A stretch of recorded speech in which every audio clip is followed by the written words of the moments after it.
இது ஸ்கேம் இல்லைங்க. 2,00,000 ரூபா போட்டேன். இப்போ எனக்கு 1 லேக் ப்ராஃபிட். நம்ப முடியுதா?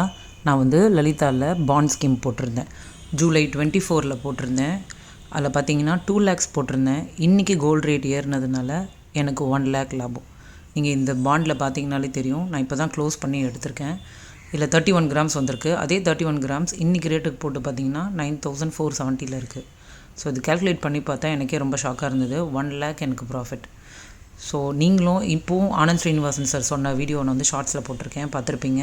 இன்னும் 18 மந்த்ஸில் 11,000 ரீச் ஆகும் கோல்டுன்னு சொல்லியிருக்காரு. ஸோ யார்கிட்டலாம் எஃப்டியில் 6%, 5%க்கு போட்டிருக்கீங்களோ நம்பி நீங்கள் எடுத்துகிட்டு போய் பாண்டு போடுங்க. லலிதா ஜுவல்லரியில் இருக்குது பாண்ட் ஸ்கீம், போத்தீஸ்லேயும் இருக்குது பாண்ட் ஸ்கீம். ஆனால் போத்தீஸில் ஆன்டிக் ஜுவல்லரிக்கு வேஸ்டேஜ் வந்து நீங்கள் எக்ஸ்ட்ரா 3% பே பண்ணுற மாதிரி இருக்கும். அவங்க 18% வரைக்கும் தான் கொடுக்குறாங்க. ஸோ இதில் 20% வரைக்கும் கொடுக்குறாங்க போத்தீஸில். அதுக்கப்புறம் வந்து ஆன்டிக் எல்லாமே 20க்கு மேலே தான் ஸ்டார்ட் ஆகுதுன்றதுனால அதில். ஸோ லலிதாவில் பார்த்தீங்கன்னா இதெல்லாம் ஆன்டிக் கலெக்ஷன்ஸ் தான். அவங்கக்கிட்ட இருக்கிற ஆன்டிக் கலெக்ஷன்ஸ் இதுக்கு எல்லாமே 0% வேஸ்டேஜ். 11 மந்த்ஸ் எண்டில் ஆன்டிக் ஜுவல்லரியாக நீங்கள் வேணுன்றவங்க எடுத்துக்கலாம்.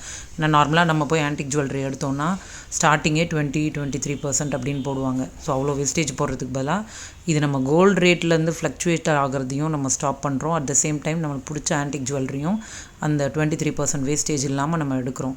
இது வந்து டபுள் பெனிஃபிட். டபுளாக எவ்வளோ வேணால் நம்ம பெனிஃபிட் சொல்லிக்கலாம். ஏன்னா நான் 2,00,000 ரூபா போட்டு 3,00,000 ரூபா வரைக்கும் இன்றைக்கி அதோடைய வேல்யூவாக இருக்குது.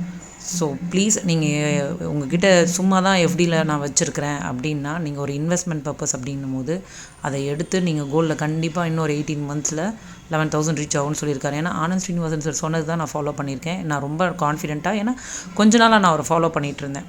ஒரு 5,000 அந்த ரேஞ்சில் இருக்கும்போதே அவர் சொன்னார் இதெல்லாம் விலை ஜாஸ்தி, 8,000 கிட்ட வந்துடும் அப்படின்னு.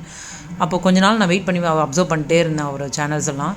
பார்த்தா அவர் சொன்ன மாதிரியே வந்து 5,000 தாண்டுச்சு, 6,000 வந்துச்சு. ஸோ அப்போது நான் முடிவு பண்ணேன், இவரை இனிமேல் நம்ம வந்துட்டு அவர் சொல்கிறது சீரியஸாக தான் எடுத்துக்கணும் அப்படின்னு சொல்லிட்டு இருந்த என்னோடய எஃப்டியெல்லாம் வந்துட்டு நான் ரொம்ப நாளாக சேவ் பண்ணி வச்சுருந்தேன் எஃப்டியை நம்பி உடச்சி கொண்டு போயிட்டு நான் இதில் பாண்ட் ஸ்கீமில் இன்வெஸ்ட் பண்ணேன். எனக்கு ரொம்ப ஹாப்பியாக இருக்குது, ரொம்ப சந்தோஷமாக இருக்குது. இப்போ நான் எடுத்த நல்ல முடிவு எனக்கு 1 லேக் ப்ராஃபிட் கொடுத்துருக்குன்னு.